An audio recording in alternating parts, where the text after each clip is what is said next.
Sun is a source of energy. Sun is also source of light.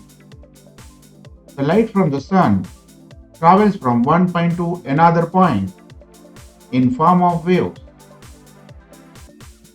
In 1678, the Dutch physicist Christian Huygens gave wave model of light propagation. According to Huygens' wave model of light propagation, a point source of light emits light waves, spreading light uniformly in all directions.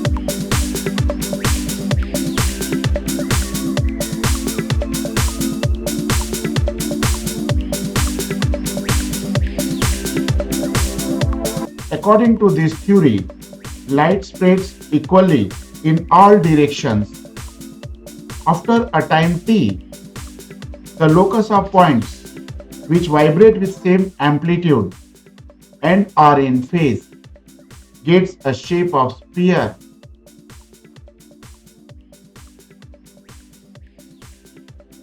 This resulting shape is called as spherical wavefront.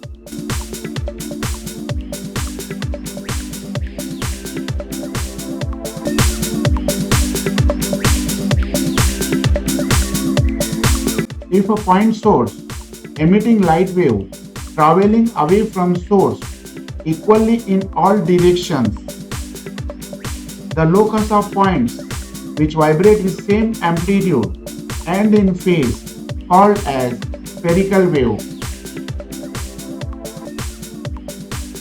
At a large distance from light source, if you pick up a small portion of spherical wavefront, it looks like a plane surface.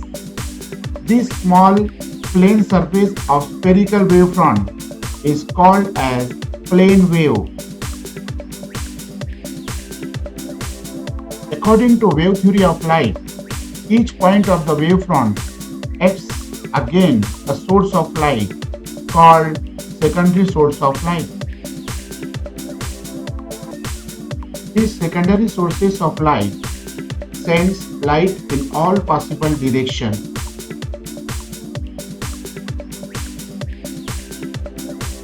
Now consider a plane wavefront released from a spherical wavefront incident on a transparent medium.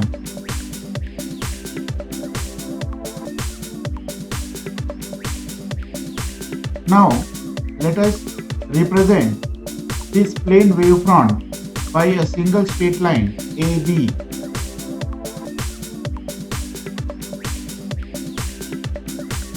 Plane wavefront AB is bounded by two rays PA and QB.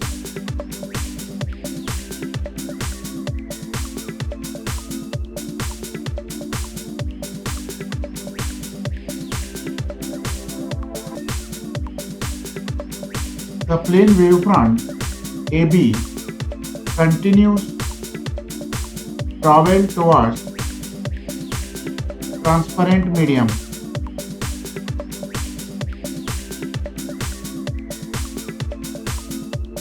The line XY is separating two media.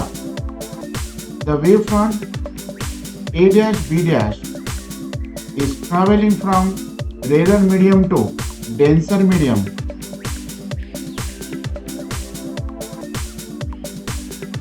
Let mu1 be the refractive index in rarer medium and mu2 be the refractive index of denser medium, and let v1 be the velocity of light in rarer medium and v2 be the velocity of light in denser medium.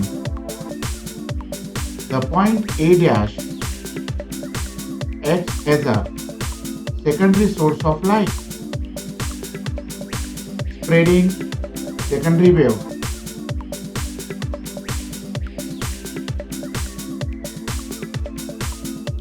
These secondary waves travel through denser medium. Meanwhile, the point B' continues to travel towards the line xy. Secondary waves produced at point A dash, they continue to travel in denser medium, and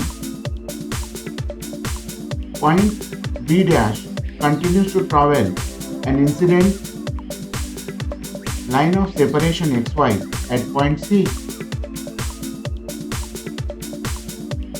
Now calculate time taken by the point B dash to travel distance B dash C. Let small t be the time taken to travel distance B dash C. In same time t, in denser medium, the point A dash travels a distance of V2 multiplied by time t.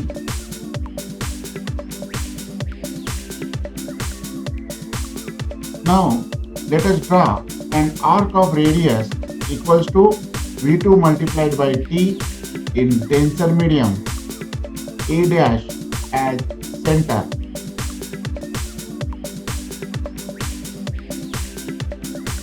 This arc drawn is nothing but refracted spherical wavefront. Now, to get refracted plane wavefront, draw a tangent CD to this arc.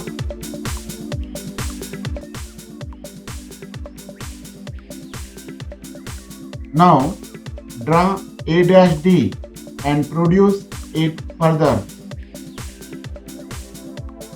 This CD, nothing but refracted plane wavefront.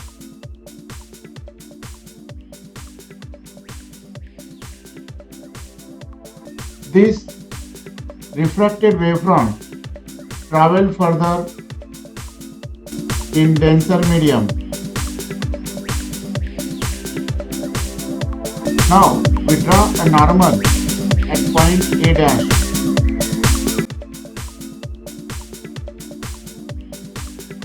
Now this angle is angle of incident and this one is a angle of refraction.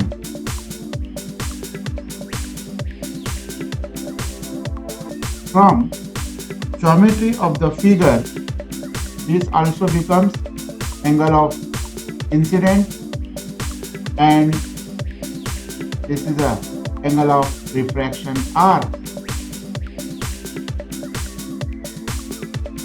From triangle B dash A dash C and A dash CD, we get the values of sin I and sin R.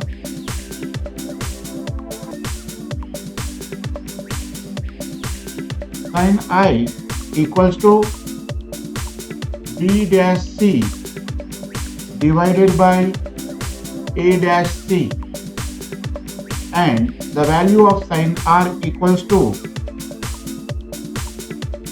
A dash B divided by A dash C. Call it equation 1 and call it 2.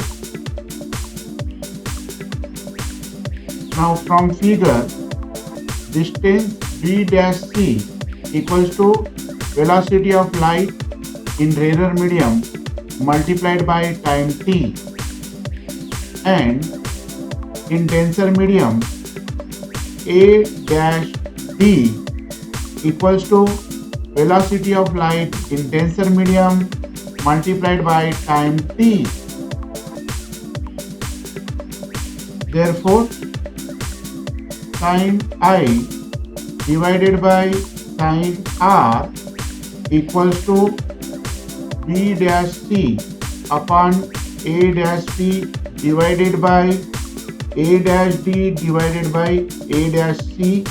This gets cancelled, implies sin I upon sin R equals to B dash C upon A dash D, implies sin I upon sin R equals to V dash C nothing but V1T and A dash D nothing but V2 multiplied by T.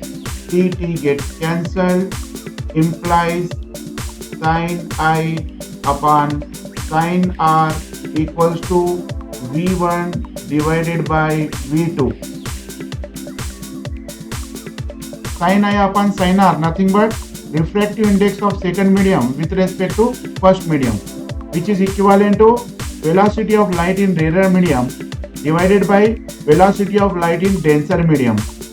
Thus, Snell's law can be proved by using Huygens Principle. Above equation can be written in number of ways. For example, first case, sin I divided by sin R equals to mu2 divided by mu1. This can be written as mu1 multiplied by sin I equals to mu2 multiplied by sin R. Now, second case, we have the mu2 divided by mu1 equals to V1 upon V2, but V equals to n lambda, where n equals to frequency. Therefore, mu2 divided by mu1 equals to frequency multiplied by lambda 1 divided by frequency multiplied by lambda 2. This frequency does not change, therefore n and n get cancelled, implies mu2 multiplied by lambda 2 equals to mu1 multiplied by lambda 1. One more way, above equation can be written as